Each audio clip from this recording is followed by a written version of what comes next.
of and Roger Tamon, where are they? Can you answer me that question? Mr. Alcalde, do you volunteer to answer that question? Were they invited? Since I thought that this briefing is for the media practitioners in the province as well as... Are you from the province, Mr. Mamora? The session has not yet begun and you're already done with your coffee. At any rate, kahapon, kang Lunes tihapon, nakabaton kita kang desisyon halin sa Regional Trial Court of Antique Branch 11 nga nagatao kang pamatbat sa class suit nga ginpasaka kang mga empleyado kang probinsya kang Antique parte sa andang salary differential para sa bulan kang Hulyo 2010 until December 31, 2010. And the court decided in favor of the employees, and sa decision ginasugo si Governor Javier kag ang Sangguniang Panlalawigan of Antique as a body, and I'm not referring to individual members of the Sangguniang Panlalawigan, nga pasaliwan kang ordinansa, meaning ginamanduan si Gov Javier nga magtao kang budget proposal to the Sangguniang Panlalawigan, kag ang Sangguniang Panlalawigan will have to act on it by approving it and then ibalik kay Governor Javier para i-pirmahan na nga i-approve kag kitao sa mga empleyado ang sweldo nanda sa bulan kang Hulyo hasta December 2010.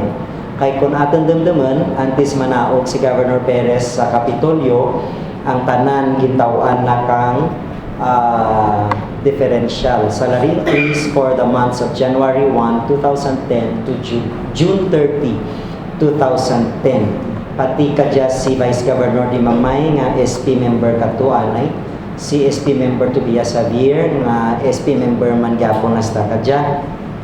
Si SP Member Dinosta, I think he was not able to get because si Balom did not yet grant the increase in 2010. You have to remember that Dinosta was what was he sitting in the Sangguniang Bayan of Sibalom at that time. So siguro wala tana nakabaton, but Di Mamay and SP Javier got, including the gentleman seated by my side, who are also petitioners in this case. And are you also respondents? Because you sued your Sangguniang Panlalawigan, of which you are members of? That's for them to answer maybe. Okay, so the court, I would like to emphasize, so nakita ka korte nga si Governor Javier kag ang Sangguniang Panlalawigan members, especially those who voted to realign the funds for the salary differentials. And these are, I would like to name them: Vice Governor Di Mamay as the presiding officer, J. Tobias Javier as SP member, Teopisto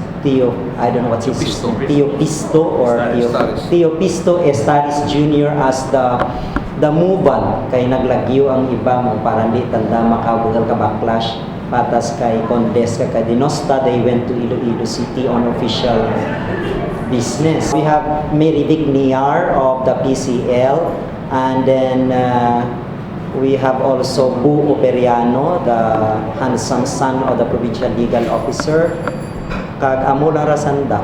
Ang nag-oponer si Toting Plameras nga kaalyado man ni Governor Javier, but he was so brave. I would like to congratulate him to come into the open and admit that his conscience could not take it, notwithstanding the pressure that the governor had imposed on his political allies. Pero ang mga subservienta na ti amura ang ginambal ko kay nanda mga ngaran. Kag ang mga maisig nga nagtindag ko post given independent mo SP Beriong, but are you really independent or always for you to answer? Always. I thought you were connected with Inday Sali. So Kali is the nephew of Inday Sali, so naturally he voted for Is that Inday Sali's case, or is this a fight against Javier and Perez? I'm joking. And then of course, board member Elio, where does he belong? Here or there? Independent. Or anywhere? And board member Elio. So 4 voted against Elio Beriong Zaldivar III in Lameras, and 5 voted in favor with Di Mamaya as presiding officer. So the court said that these respondents acted in bad faith. Nakita ang anda nga bad faith because the presumption is everybody acts in good faith unless there is proof to the contrary. But in this case, there was proof to the contrary nga gipresentar ang mga petitioners kag nakita dya ka korte. Gani nagbuo ng korte nga si Governor Javier wara naghimo kang mga tikang in good faith, meaning may malisya ang ana pag pauntat kang pagbaton kang salary differential kang mga empleyado sa Kapitolyo. And I attribute this to, I don't know, maybe I have to keep that to myself. And also ang rason ni Governor Javier nga naglapaw ang personal services budget kang Antique, provincial government kang Antique sa PSCAM, which is found under section 325 paragraph A of the local government code. Wala dyan bakal kang korte nga argumento ni Governor Javier, kay mas ginpatihan kang korte ang argumento kang mga petitioners nga ginkampihan kang Department of Budget and Management, Region 6, nga ginpamangkot kang Sangguniang Panlalawigan through a resolution through a regional office. Karwagit ka mo nagpasaka ka resolution Sangguniang Panlalawigan. And in the second resolution, kang murang pasandana namian kang sabat ni Director Bidonia, napasaka pagit sanda kang resolution sa central office kay Secretary Abad. And if I am not mistaken, this is Tubing Javier who sponsored that resolution. And this is the same Tubing Javier who voted for the passage of the realignment despite the fact that wala pa kaabot ang sabat kang DBM central office sa query. Nakita dyan kang korte, gani nagbuon ang korte nga mga damak dyan mga taga-Sangguniang Panlalawigan nga dyan. Kaimaw kay Governor Javier, bangit nga sagad sa nakapuro mangkot rito, kag wala nagagilat daw, ano ra, bastusan na lang ba tayo? Diba? Hindi naman pwede. Because we are making a mockery of the process. Nakita kag may mga masakit nga tinaga ang korte nga gingamit nga kung ako ba to ang ginpatutuan daw malagyo ako anay sa Antique sa sidad ka pira ka eleksyon. Anyway, kung mga kabalan ang mga tao diyan sa binit-binit, they can stay put. Also, naduro na ko na istorya. Sige, pamangkot lamang kamo siguro. Ano? Salamat, Dr. Nick. May tulong mangkot siya Hindi man May hapon sa tanan, no? Salamat sa ako dyan kahigilan. Good afternoon to Attorney Fortaleza and to Board Member Kalik. Good afternoon, SP. I wish to start with the simplest storyline. It all started with my resolution appealing to the Governor to release the salary differentials. I drafted the resolution of appeal, but it was shut down in the Sangguniang Panlalawigan. Ang resolution of appeal nga to, gindi sa prubahan kang committee in charge of the review. And what happened was, instead nga ma-appeal kami kay Gov by way of a resolution, ang gusto na matabo, mangkuton gid ang DBM kung husto kung sala bala ang review kang DBM region. So, the very resolution nga gusto naman ipasar nga mangin resolution of appeal to the Governor was rejected and replaced by another resolution. And that resolution was, as mentioned by Attorney Fortaleza, resolution seeking the definitive opinion of the Department of Budget and Management in Manila.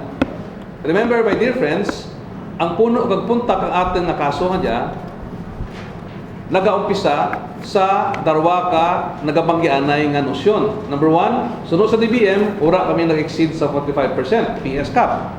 No? Sunod kay Governor, nag-exceed kami. kami nga mga board members, we would like to believe that there has to be only one definitive and prevailing fact about this. So, sino husto bala? Sigo po ng DBM. So, my dear friends, that being the case already, nga nagsabatan ng DBM, nga husto ang amon ng posisyon, pero despite that, hindi magpati si Governor Javier, nag-adto kami sa korte. That is why we're very thankful to Attorney Fortaleza for bearing with us. Ay budlay magbugal ka abogado, no? Tama ka budlay mag-hire ka services ka sa abogado kung especially kung ang kontra mo ang governor, siyempre, abogado man siguro. Hindi ko naman, attorney, please bear the brunt of this exercise.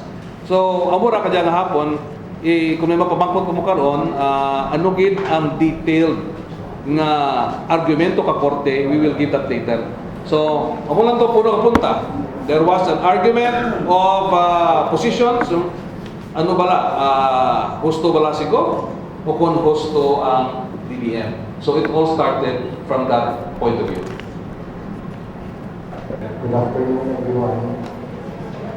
Comment ko lang, since the court has made a decision on this case, it is hope that when Governor will be true to his word, na ulatun na ang sugo ng korte, kapatiron ko ang sugo ng korte. Question like that. Salamat din ba yung Bad ba lagi? Thank you, Mr. Alcalde. Of course, Antique is such a small place. Dapat ako. He will make a budget proposal.